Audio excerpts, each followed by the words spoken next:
Pasok na sa quarterfinals ng Paris Olympics si 2020 Tokyo Olympic silver medalist Nesty Peteso matapos talunin via unanimous decision ang pambato ng France na si Amina Zidani sa round of 16 ng women's 57 kg match kaninang madaling araw. Yan ang ulat ni Paulo Salamatin.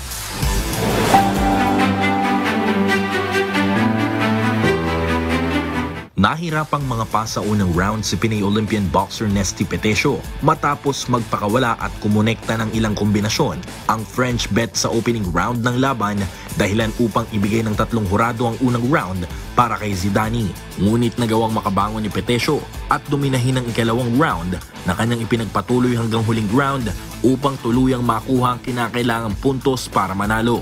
Apat na hurado ang pumabor kay Peteso sa score na 30-27. 29-28, 29-28 at 29-28. Habang isa naman ay pumabor kay Zidani sa score na 29-28.